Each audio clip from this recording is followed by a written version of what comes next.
عائشة رضي الله عنها أن النبي صلى الله عليه وسلم كان يقول للمريض بسم الله شربة أرضنا بريقة بعضنا يشفى سقيمنا بإذن ربنا. صدق رسول الله صلى الله عليه وسلم حديث صحيح رواه البخاري. السلام عليكم ورحمة الله وبركاته. حمدا لرب خصنا بمحمد وأنقذنا من ظلمة الجهل والتيازي. الحمد لله الذي هدانا بعبده المختار من دعانا إليه بالإذن وقد نادانا لبيك يا من نادانا وحدانا. صلى الله وسلم وبارك عليه وعلى آله.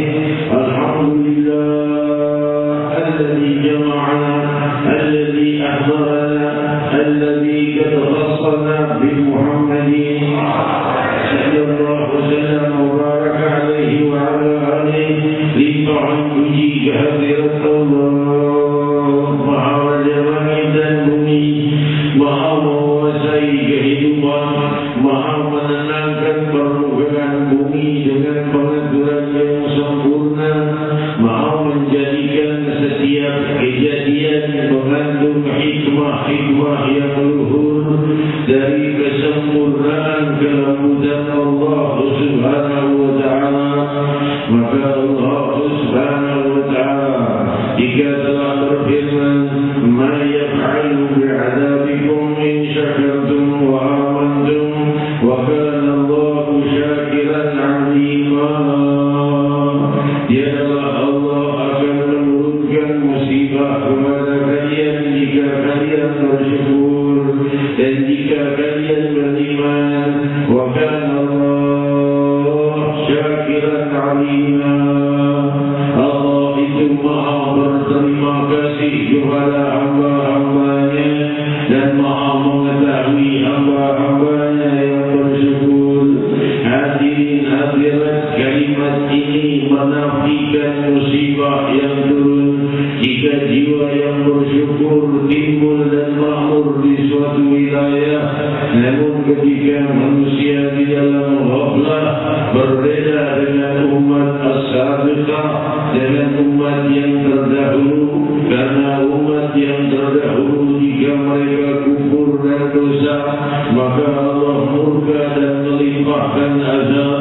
Namun khusus untuk umat mulia Sayyidina Muhammad sallallahu alaihi wasallam, Allah jika melihat hambanya sepi dari majlis zikir, sepi dari majlis mulia dan selalu dalam ghaflah, maka Allah mencabut kenikmatan duniawinya dan menjadikan kesedihan itu sebagai penggantian untuk keluhuran yang abadi.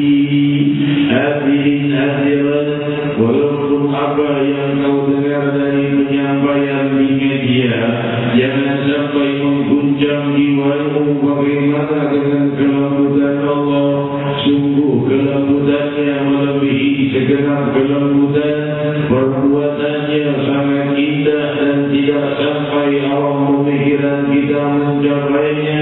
Dia Allah maha mulia dan maha luhur. Sungguh pencabutan kenikmatan dunia adalah hal yang remeh dibandingkan bila digantikan dengan kenikmatan yang abadi. Kita melihat kebakaran, gempa bumi, banjir dan lain sebagainya.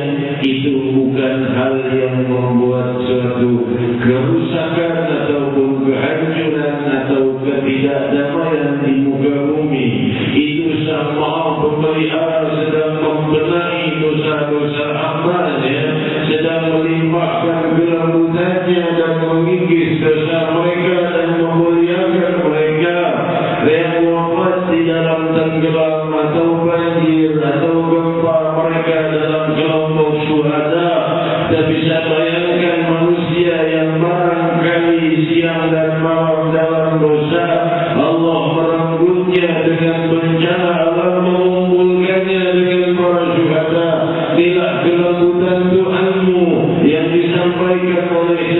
Sayyidina Muhammad sallallahu alaihi wasallam mubarak alaih.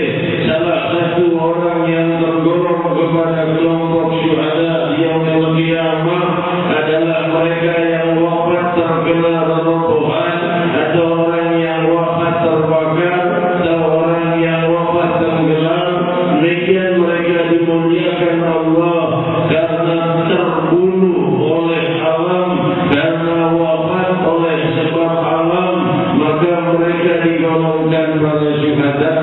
Hadirin hadirat, adakah anugerah lebih mulia dari sang pemilik anugerah? Bukankah ini kelembutan? Bukankah ini kasih sayang? Bukankah ini keindahan? Orang yang telah wafat di dalam gempa bumi, atau di dalam kebakaran, atau di dalam banjir, hingga dia tenggelam, dan hingga seandainya kita mohonkan Allah izinkan mereka hidup kembali untuk memilih kembali kepada keluarganya atau tetap bersama kelembutan ilahi, niscaya mereka akan mengatakan ingin kembali kepada Allah karena sudah bersama para syuhada, sudah dalam kemuliaan, dalam keluhuran, dalam kelompok muhajirin dan ansar, dalam kelompok para syuhada Allah subhanahu wa ta'ala. Demikian mereka yang wafat, bukan mereka yang ketinggalan, kehabisan hartanya atau kesedihannya. Allah tidak biarkan satu kesedihan pun terkecuali diganjar dengan penghapusan dosa dan pengangkatan derajat. Demikian riwayat belasan hadis dalam Sahih Bukhari dan Sahih Muslim bahawa tiada satu musibah pun yang menimpa suatu kaum muslimin terkecuali itu penghapusan dosa baginya, walau tusidu syauka, walau cuma hanya tertusuk duri saja, kecil sedikit saja pedihnya, itu pun sudah Allah jadikan penghapusan dosa. Bagi kalau kesedihan yang besar, inilah kelembutan yang maha lembut membenahi dosa hambanya. Namun kita tidak menginginkan musibah, maka kembalilah kepada janji Rabbul Alamin subhanahu wa ta'ala. Wa ma yaf'alu bi'adabikum in syakartum wa amantum wa kana Allah syakiran alima. Sungguh Allah tiada akan berbuat untuk menurunkan musibah dan siksa jika kalian bersyukur dan beriman. Allah Maha berterima kasih. Allah Maha berterima kasih. Dalam makna kedua kalimat ini, wa kana Allah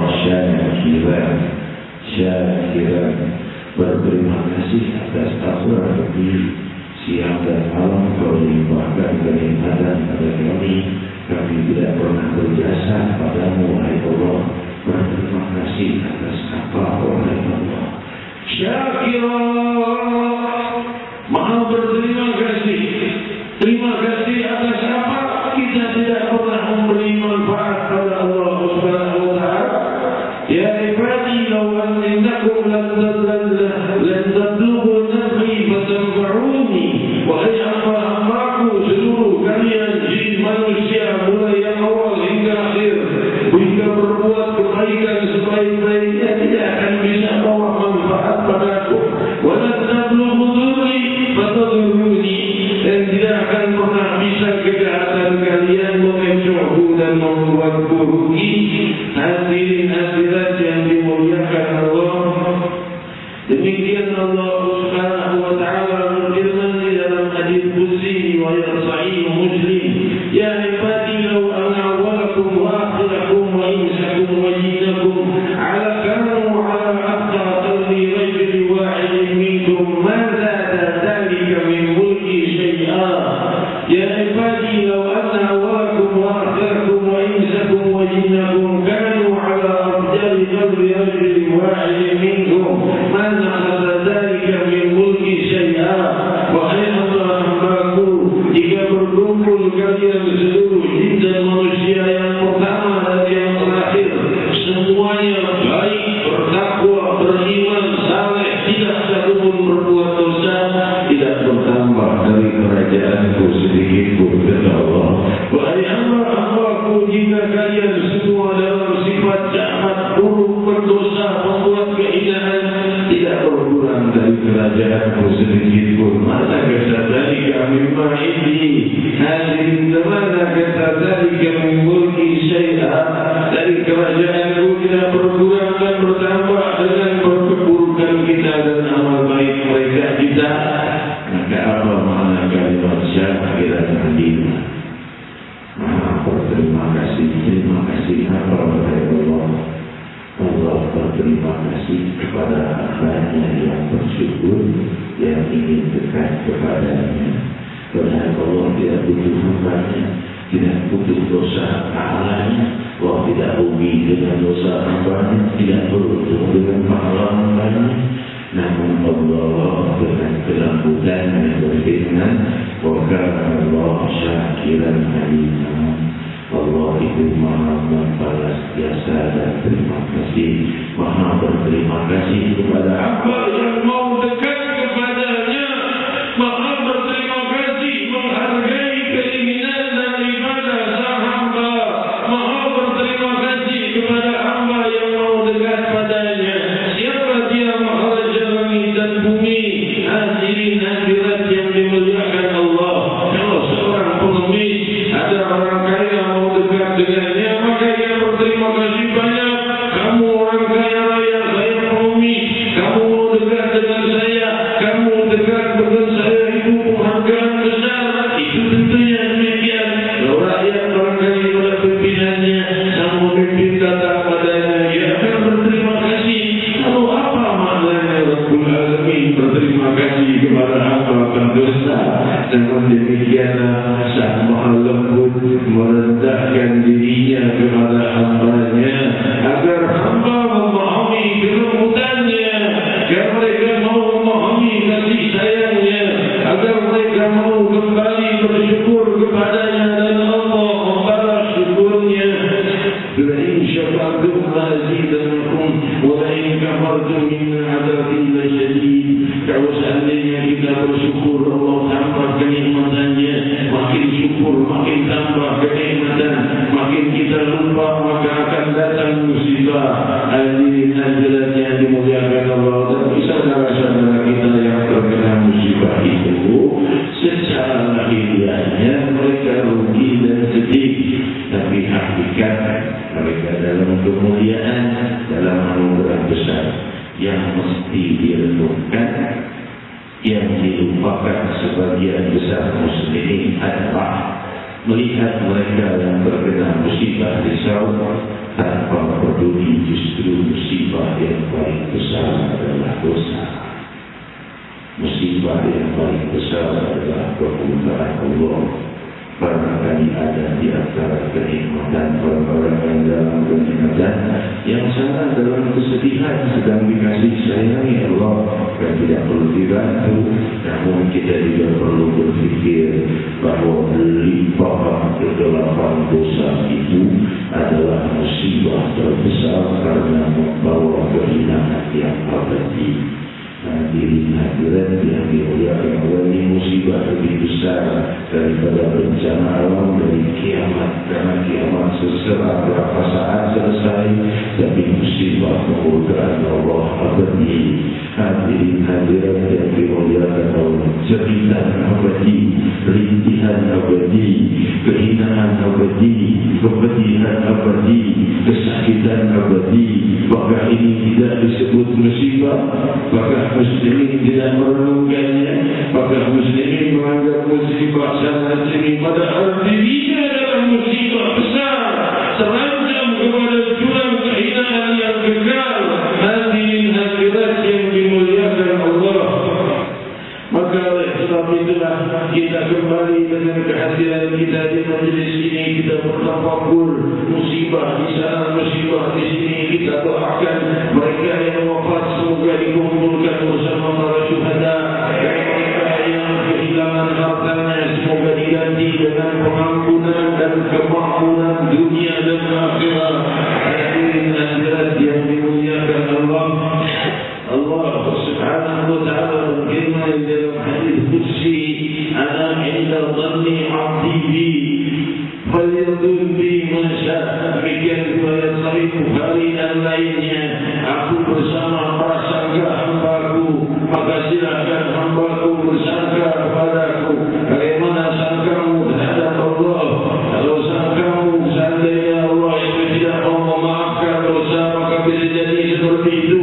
Jika kamu bersangka baik dengan kalimat yang suci dan keluhuran jiwa, bahwa Sang Maha Pemaaf terus memaafkan dan tiada bosan menerima taubat. Sampai kapan Allah itu bisa menerima taubat? Dosa lagi, taubat lagi, dosa lagi, taubat lagi. Bukankah itu permainkan Allah? Itu adalah dari kedangkalan pemahaman kita tentang kasih sayang Allah Subhanahu wa Ta'ala. Allah Maha berkasih sayang. Allah Maha tahu innakum tukhti'una bil-laili wan-nahar wa ana aghfiru dzunuba jami'a. Hadirin Allah Maha tahu kita ini digoda oleh iblis dan syaitan. Banyak sekali amal pahala kita dan keinginan kita berbuat baik, sudah tobat, sudah dalam keadaan suci dan mulia, tapi dikecoh syaitan lagi. Bukan maunya sendiri 100% dari awal keinginannya, tapi dikecoh oleh syaitan. Oleh sebab itu Allah juga tidak bosan-bosannya mengampuni, sebagaimana syaitan tidak bosan-bosannya menggoda. Allah tidak bosan pula mengampuni, karena kalau Allah bosan mengampuni, maka menanglah syaitan meluluh lantakkan umat Muhammad SAW.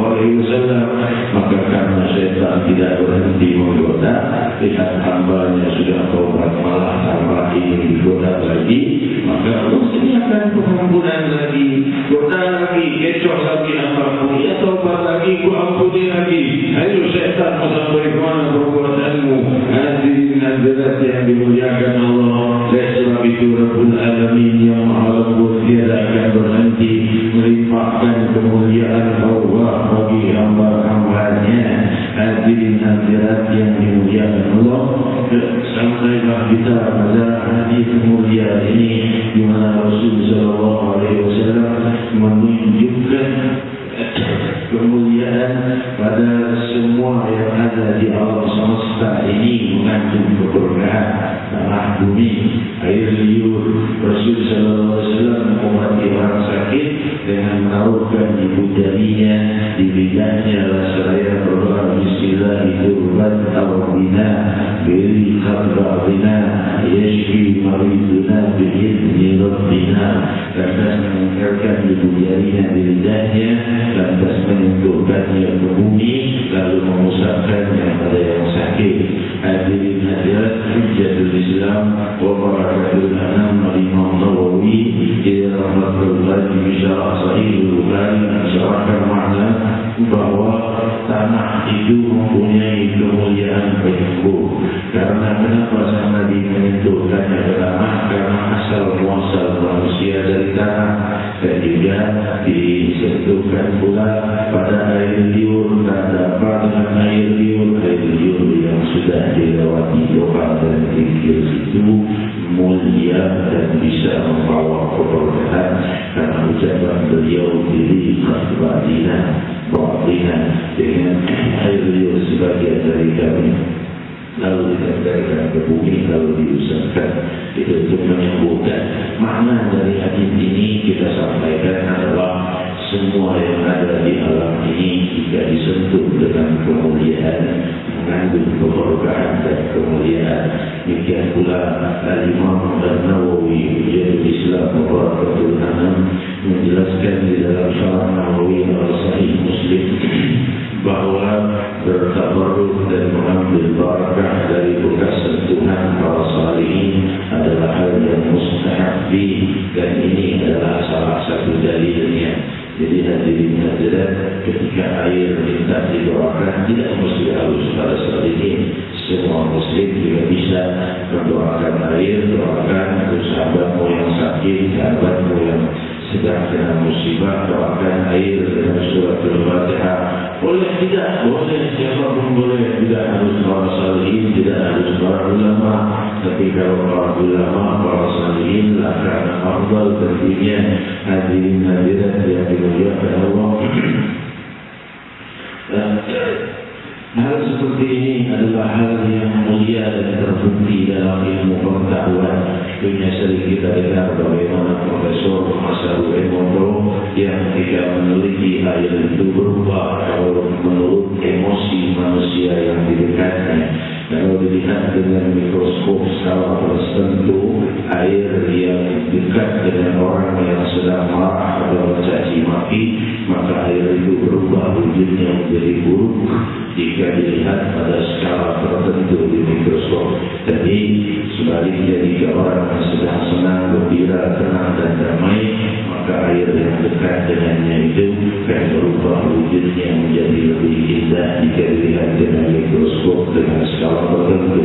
Hal ini dilihat dengan emosi dan aura jiwa kita, air bisa berubah lebih lagi dengan doa kalimatullah mulia.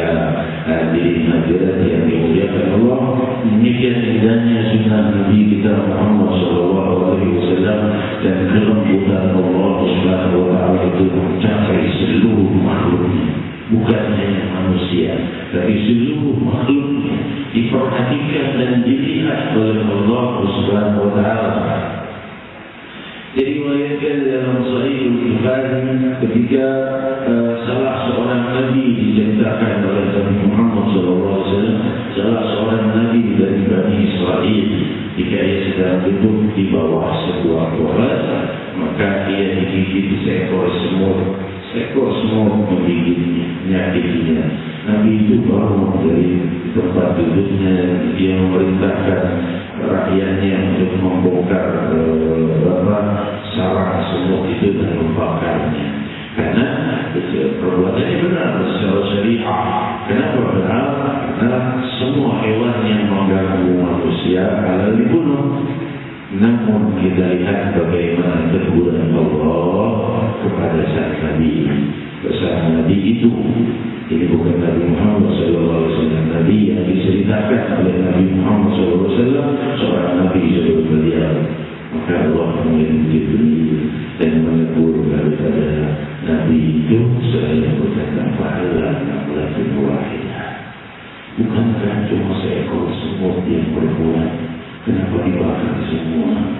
Hadirin hadirat menunjukkan Allah melihat seekor semut menyakiti nabinya dan yang berbuat cuma satu. Kenapa semuanya dibunuh? Pahala namlatun wahidah. Seekor semut pun diperhatikan oleh Allah Subhanahu wa taala nabinya. Satu yang berbuat, kenapa semuanya dibunuh? Demikian hadirin hadirat teguran ilahi. Imam Ibn Hajar di dalam Fathul Bari menjelaskan bahwa perbuatan sang Nabi itu benar karena secara syariah semua hewan yang membahayakan manusia boleh dibunuh, tapi adalah didikan kelembutan dari ilahi khusus untuk Nabi itu untuk memberi pengajaran pula kepada kita bahwa bagaimana lembutnya Allah pada seluruh makhluknya. Pahala namlatun wahidah, dan cuma satu yang berbuat, kenapa semuanya dibakar dan dibunuh? Hadirin hadirat yang dimuliakan Allah, demikian sayangnya Allah pada makhluknya. Maka oleh sebab itulah jika seseorang menyadari bahwa dia itu milik Allah, maka tentunya adakah yang lebih sayang dari sang pemilik? Kita kalau punya barang, mana yang lebih sayang, pemiliknya atau orang lain yang meminjam? Pemiliknya lebih sayang karena miliknya. Hadirin hadirat yang dimuliakan Allah, jika seseorang mengontrak sebuah rumah misalnya, yang mengontrak barangkali tidak terlalu mengurus, tapi pemiliknya lihatlah sedikit di rumahnya, dia akan repot. Kenapa? Karena ia yang memilikinya. Demikian dan lebih Rabbul Alamin terhadap diri kita. Semua musibah kita itu menghapuskan dosa, namun Allah sudah berfirman, "Wa ma kana Allah mu'adzibahum wa hum yastaghfirun."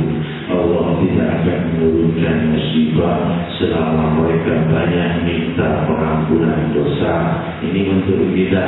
Kalau di masa sang Nabi, Allah berfirman, "Wa ma kana Allah yu'adzibahum wa anta fihim."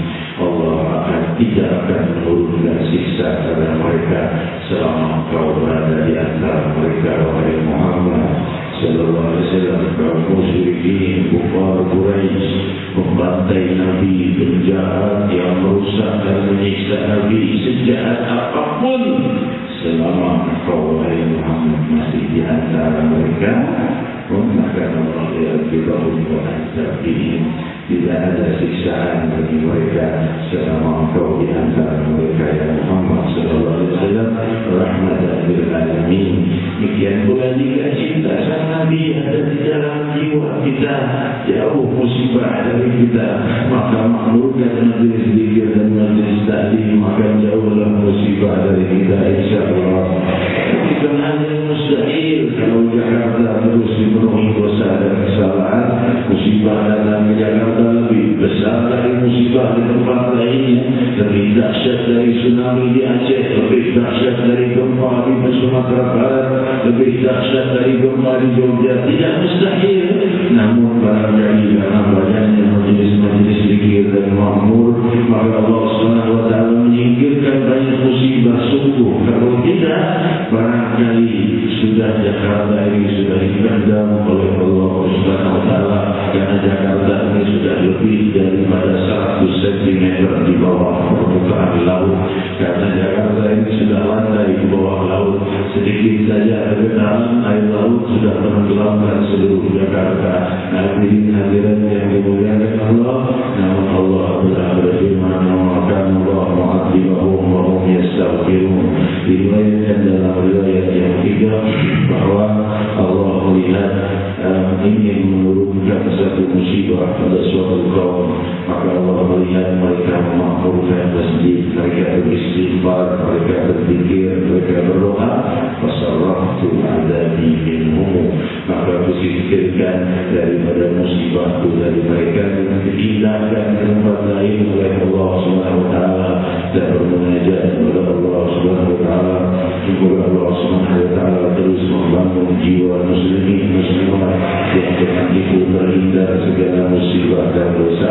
Saudara-saudara kita sebagian peduli berangkat ke sana untuk membantu yang di sana, silakan bagi-bagi tugas.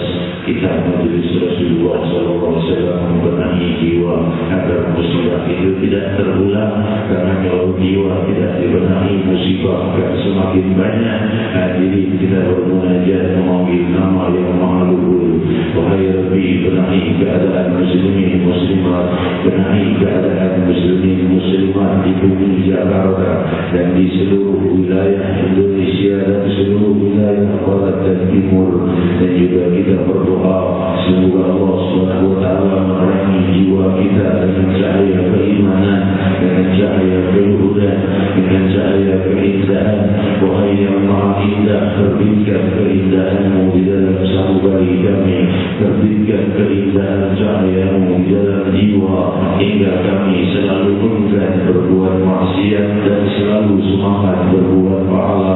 Ya Rahman ya Rahim, kami memanggil nama-Mu, yang dalam memanggil nama-Mu itu terbuka beribu-ribu rahmat dan kebahagiaan, tersingkir beribu-ribu musibah, sebagaimana sabda Nabi Muhammad sallallahu alaihi wasallam riwayat sahih Muslim, la taqumu as-sa'a hatta an la yuqala bil ardi Allah Allah.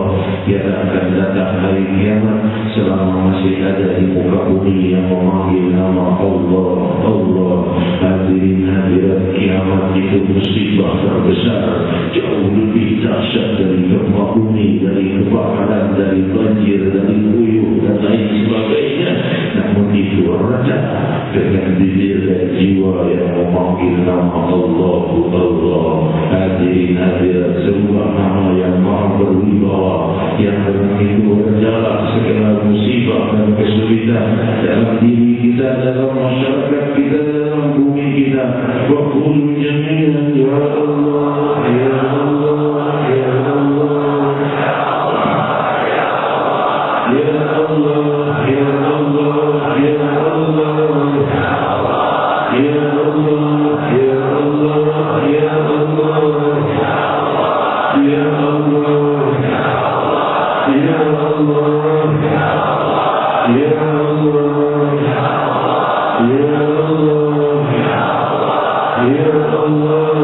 Allah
Ya